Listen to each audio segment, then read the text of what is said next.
वंचक नमस्कार। मैं वंचक आतंकवादी द मोहित श्रीवास्तव आप सभी लोग का स्वागत करता हूं आतंक समाचार के साक्षात्कार कार्यक्रम में। आज मेरे साथ बात करने के लिए हैं श्री उत्तम पांडे, जो कि युवा जदयू के पूर्व प्रदेश उपाध्यक्ष रह चुके हैं बिहार प्रदेश के, और ये आज जदयू के सक्रिय राजनीति में सक्रिय हैं। और मैं इनसे बात करूंगा अभी के एक ज्वलनशील मुद्दे पे, जो कि है जातिगत जनगणना। सबसे पहले मैं स्वागत करता हूं श्री उत्तम जी, नमस्कार। आपसे ये जानना चाहता हूं कि आपने राजनीति की जो शुरुआत की थी, क्या जदयू से ही की थी या फिर कुछ और पार्टी से, और अभी आप कहाँ पे? आप अपने राजनीतिक सफ़र के बारे में बताएं। मेरी राजनीतिक सफ़र जनता दल यू से ही शुरू हुई। उल्टा मेरी राजनीतिक सफ़र जनता दल यू से शुरू हुई और जनता दल यू के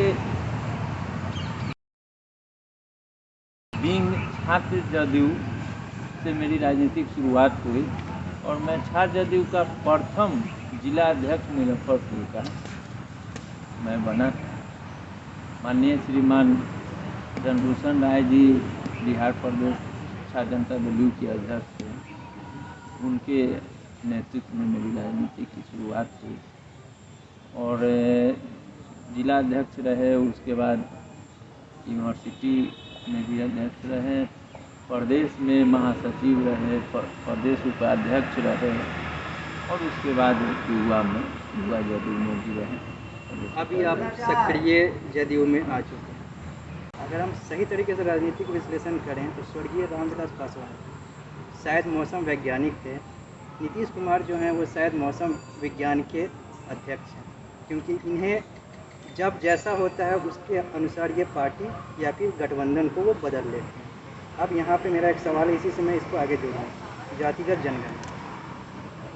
जनगणना पे जदयू का लाइन तो सारे लोग को पता है।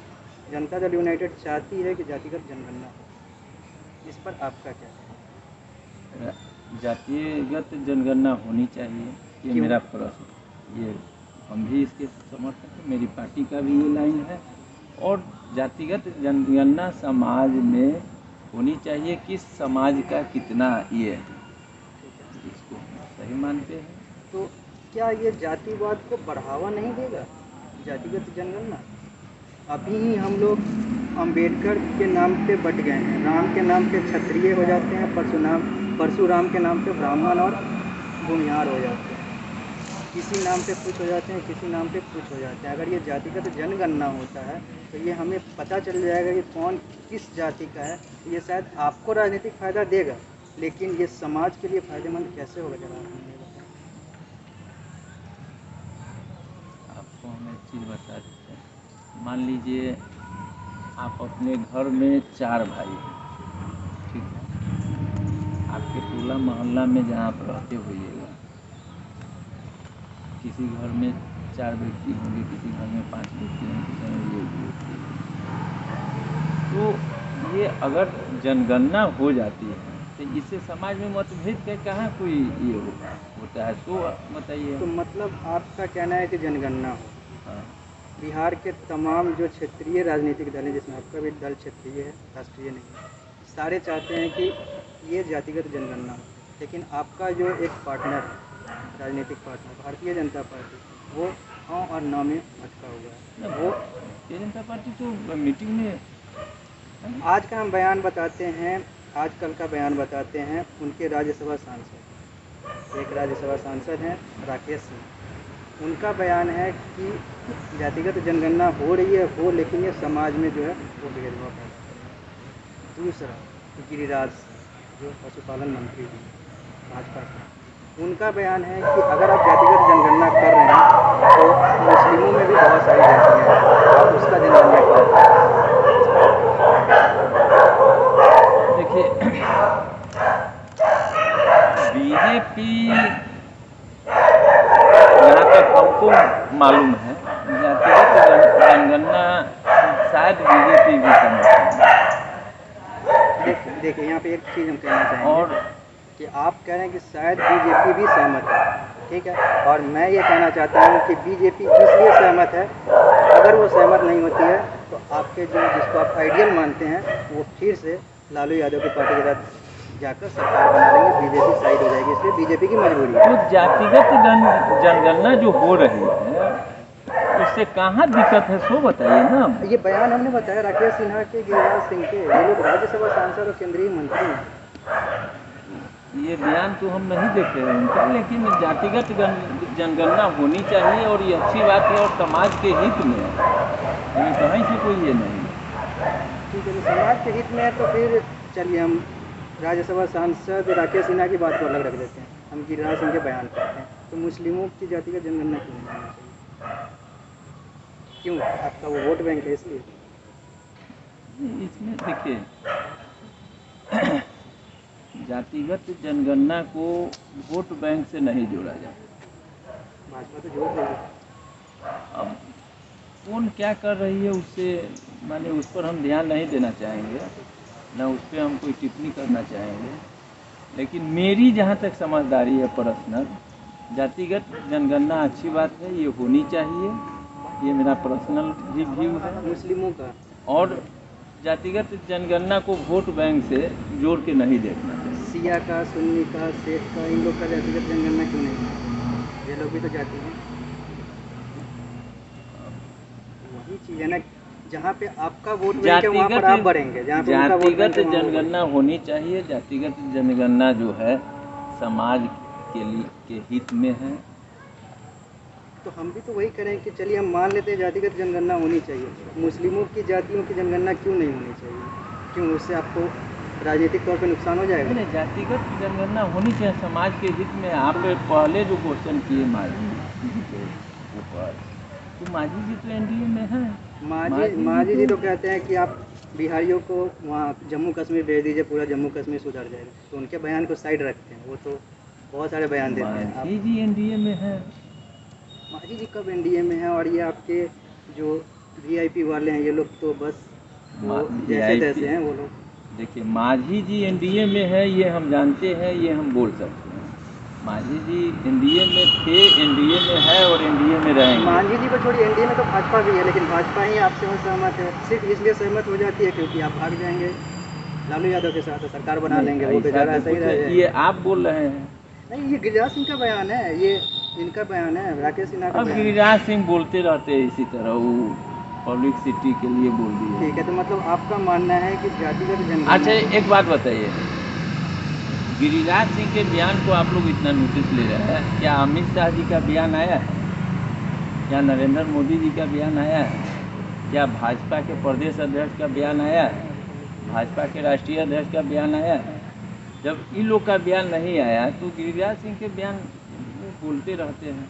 तो मतलब गिरिराज सिंह के बयान पे ध्यान ना दें, तो आपकी भी पार्टी के नीतीश कुमार के अलावा बाकी जो मंत्री बोलते रहते हैं उन पर ध्यान नहीं देना है? देखिए हमारे ये हम क्या बोले, हमारे पार्टी में कोई भी लोग जो भी बोलते हैं तर्कसंगत बोलते हैं और माने जो सत्य होती है वही बोलते हैं। आपके अजय कुमार एक प्रवक्ता हैं, राष्ट्रीय प्रवक्ता हैं, अजय यादव, उनकी भी बात तो आप सत्य हमेशा मानेंगे? वो भी बहुत बार आपके पार्टी लाइन के खिलाफ बोलते गए, अभी भी आपकी पार्टी में। ऐसा हम कुछ देखे नहीं है। कुछ हमारा जनता दल यू पूरा यूनाइटेड है, एक साथ है, कहीं कोई ये नहीं है। और हमारे जनता दल यू में लोकतंत्र पूरा बहाल है और पूरे पार्टी का जो निर्णय होता है वो सब सम्मति से सब लोग मानते हैं, ऐसा कुछ नहीं है। हमारे पार्टी के सर्वमान्य नेता माननीय नीतीश कुमार जी हैं और उनको हम अपना आदर्श मानते हैं। आप लोग पहले भी बोले थे, तो उनका मेरा बहुत चीज़ अच्छा लगा। अब मेरे कुछ और सवाल रह गए, मैं अपने साक्षात्कार को अंकित करते हूँ। यहाँ पे मैं आपसे एक सवाल पूछना चाहूँगा कि क्या अगर भाजपा के साथ आपकी दिक्कत होती है तो आप तेजस्वी और तेज प्रताप वाली पार्टी के साथ फिर जाकर सरकार बनाएंगे? 2025 तक तो फिर आ जाएगी आपकी सरकार। क्यों दिक्कत हुई? एनडीए का सरकार है, एनडीए का सरकार अभी रहेगा। इफ्तार पार्टी वगैरह में जाकर 2025 तक एनडीए का सरकार रहेगी, है और रहेगी। मतलब यहाँ पे कोई ये आप लोग भले ही जो ये सोचिए, लेकिन ऐसा कुछ नहीं। मतलब स्थिर है, 2025 तक स्थिर है। कोई दिक्कत नहीं है, उसके हाँ बाद कोई दिक्कत नहीं। अब मैं 2-3 सवाल अपने चैनल का पूछना है, जो हम हर एक साक्षात्कार। पहला सवाल, क्या भारत को हिंदू राष्ट्र बन जाना चाहिए?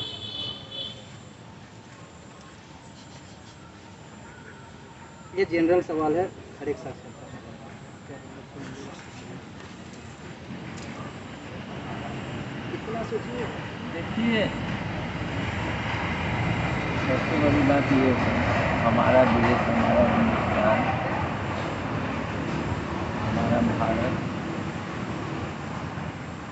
एकता का प्रतीक है, और यही मेरा पर्सनल मानना है कि हमारा देश एकता का प्रतीक पूरे विश्व में इसका मिसाल हो, एकजुटता रहे, अमन चैन रहे। बात को इतना घुमाते तो एक सिर्फ जवाब चाहिए था कि हिंदू राष्ट्र तो बनना हम चाहिए कि बोले नहीं। ना, हमारा देश, हमारा हिंदुस्तान, हमारा भारत एकता का प्रतीक है। हमारे देश में एकता एक मिसाल है, आपस में हम लोग का एकता बना रहे, पूरे विश्व में इसका मिसाल है। मेरा ठीक है, मतलब आपने इस बात को गोल मटोल कर दिया। दूसरा सवाल, कौन मतलब है एकता? अब मान लीजिए हम लोग 50 आदमी है, तो 50 लोग एक साथ एकजुटता के साथ रहेंगे, वो अच्छी बात है ना। दारू बैन करना चाहिए, उसमें तो डायरेक्ट बोल देते हैं कि दारू बैन कर देना चाहिए, लेकिन आप दारू इस बैंड पे होना चाहिए, और दारू बैंड है। मेरा अगला सवाल है कि क्या हिंदी को हमारा राष्ट्रभाषा बना देना चाहिए? बन जाना चाहिए। ठीक है। मेरा एक और सवाल है, क्या नाथूराम गोडसे के साथ अन्याय हुआ है? क्या उन्हें सही दर्जा मिलना अभी बाकी है?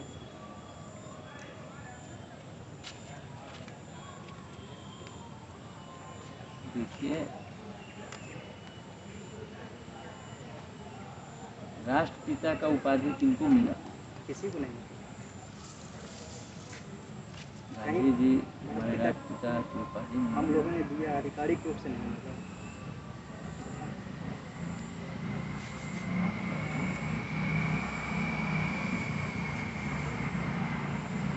यही पूछना चाहते हैं। देखिए, हम यहाँ पे एक एग्जांपल लेंगे, हम त्रेता युग की बात करते हैं। त्रेता में भी रावण और राम थे। रावण भी अपनी जगह पे बहुत अच्छे थे, राम भी अपनी जगह पे बहुत अच्छे थे। रावण की एक गलती के कारण राम ने उनका वध कर दिया, सारा कुछ।